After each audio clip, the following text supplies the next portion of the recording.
Yo, what up you guys? In this video, I want to show you guys my top 10 features of the new Ableton 10. Let's get going. So there's been a lot of hype around Ableton 10, a lot of people saying they're really excited for it, a lot of people not sure even what's coming with it and why it's so exciting.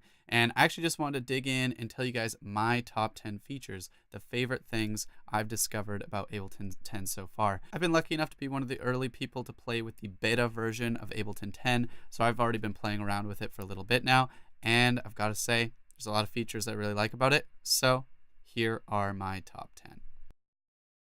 Number 1 is multi-MIDI editing. This is something people were requesting for quite some time, and it's the ability to edit multiple MIDI tracks at once. And the reason this is so cool is, say you're working on a chord progression or a melody, you can see how they overlap with one another and you can edit them accordingly. So if you had a chord progression like this and you had a melody like this and you wanted to see how they played together, well, what you can do is you can hold shift, click another MIDI clip, and then the second one you clip will appear as the dominant MIDI clip, and you can see how they overlap. Now what's really cool too, at any point if you click the MIDI of a different clip, it allows you to start editing that one. So now I can edit my melody to fit my chord progression a little better, make sure that it works with it, edit any wrong MIDI notes like that, or I could at any point go back to my chord progression and edit that accordingly as well. And you can do this with a bunch of MIDI clips at once. This is a really awesome feature. People were asking for it for a while, and it's one of my favorites.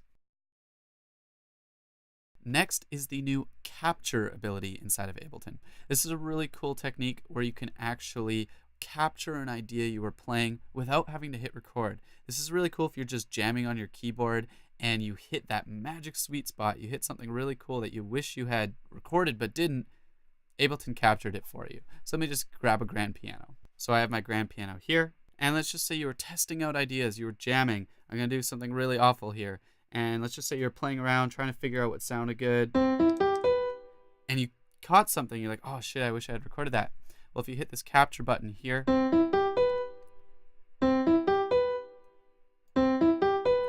Ableton actually remembered that, saw I did that, and captured it into a MIDI clip. And not only that, a second ago I just smashed a couple chords. It even captured that. You could change the loop start and pick that up. So this is just really cool for those that love to fiddle on their keyboard and play around, try and see what works. And you caught some gold, or you heard some gold, wish you had recorded it. Now there's this capture button, which will actually go back and get that for you.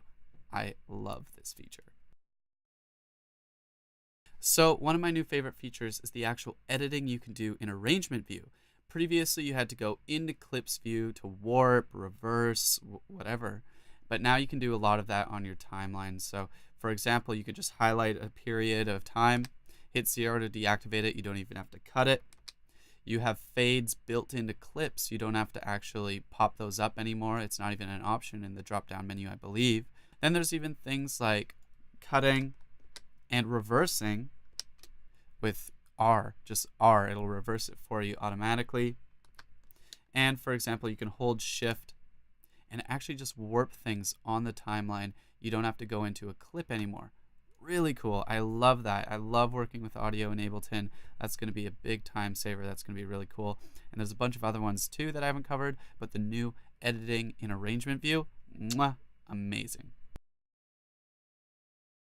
Now I want to talk about some of the new devices. My next favorite reason for the new Ableton upgrade is Wavetable. Wavetable is their new Wavetable synthesizer built right into Ableton. Those that have played with Massive and Serum are probably already fans of Wavetable synthesis, and now Ableton has its own crack at it. It comes equipped with a bunch of really cool different types of wavetables. You can pop open the windows to be a lot like Serum, and you'll see here I can actually see the 2 different oscillators, my 3 envelopes, my LFOs. It's got a really cool routing matrix that I haven't even gotten into yet, but just playing with some of the presets, this thing sounds great.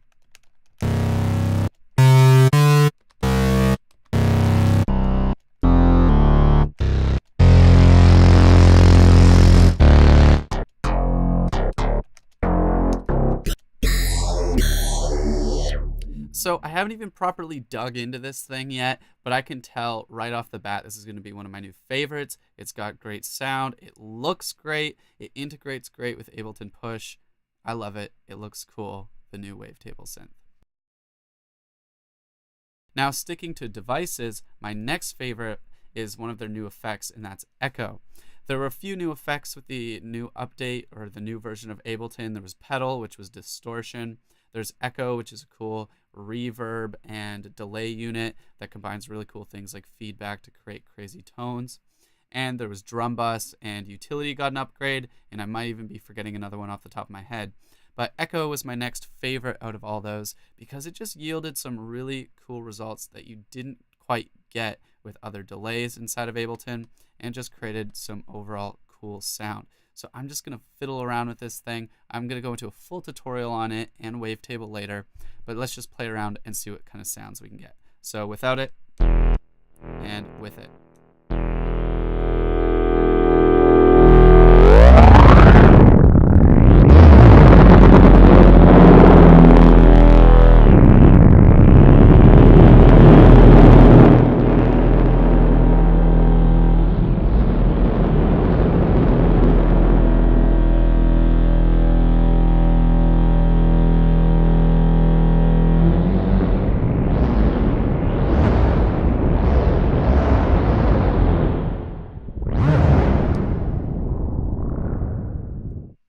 Just so weird. Again, I haven't even fully played around with this thing yet, and I have to take a few days to properly learn it before I come out with a video on it. But I gotta say, just playing with it, I can tell this is just gonna mangle things in a really weird way, and it's just gonna be a total blast. So Echo is my next reason for loving Ableton 10. Next, which was a highly requested function of Ableton 10, is the ability to group groups. Now, I myself never really had a big problem with creating buses and sends and things like that, but I know a lot of people request this one, where if you have something and you group it and you had another group, you can actually group those together and create a group within a group. I know people have been asking for that for a long time, and I'm sure many of you are really happy to see that. It's going to be a cool feature, and it's going to make Ableton that extra little bit more amazing. Next, I just want to talk about the visual update of the new Ableton.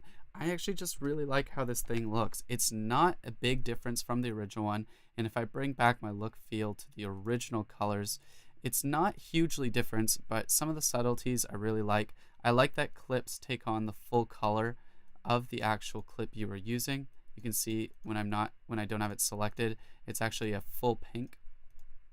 And there's other things in here like some of the text, the ability to actually organize your library with different colors, and just a few different things that I find are a little more smooth visually and just a little more 2017. Now, Ableton hasn't given up their kind of shitty, almost IKEA look to it. I don't really know how to describe it, but I like it. I think it's a good upgrade. And to be honest, I really like that you have the ability to zoom now because everything's vector based, and it doesn't mess up the blur too much. I had a problem with that where a lot of times when I would do live performances, I liked to zoom so I could just see things a little more. A little less real estate on the screen, cram things together so I could see them better, but they'd be blurry, and I actually felt like almost like I needed glasses or something while I was doing it that way. So I just really like this new update with it being vector based. And again, there's just some nice changes with Ableton that I just find a little more visually pleasing. I like that a lot of the parameters are actually blue now, getting rid of the orange. I wasn't a big fan of the orange, and I would actually, in Ableton 9, opt for a custom skin where everything was blue. And it's actually really cool to see that they adopted that. And then I like to take it a step further and go for their dark theme, which is actually pretty much identical to the skin I was using previously in 9. So again, just some of those visual upgrades are overall a bit nicer. Next is the new browser update inside of Ableton. You actually have the ability to right-click things now and assign them colors.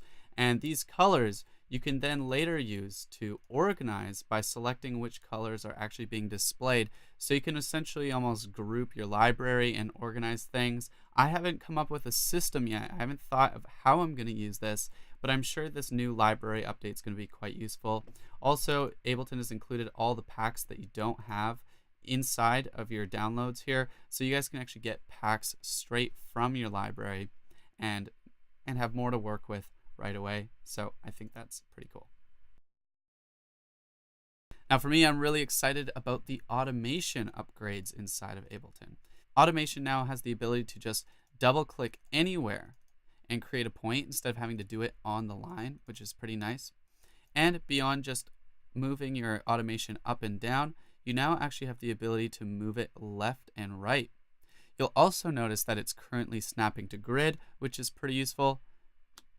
That's going to make things a little more accurate, a little more time synchronized, which is pretty nice. So I'm a big fan of that. And you can now quickly toggle between your automation with this button here. This is just going to be nice and easy for toggling between things and just save you those precious seconds. And that's one thing I've really noticed about Ableton 10 is at first glance, it's not a huge upgrade, but a lot of these subtleties to it are going to save you seconds and help you be that little bit more creative faster. And the last thing I wanted to talk about is the new integration of Max for Live. Previously, you needed to download Max for Live separately, and you needed to always go to your Max for Live devices here to find things.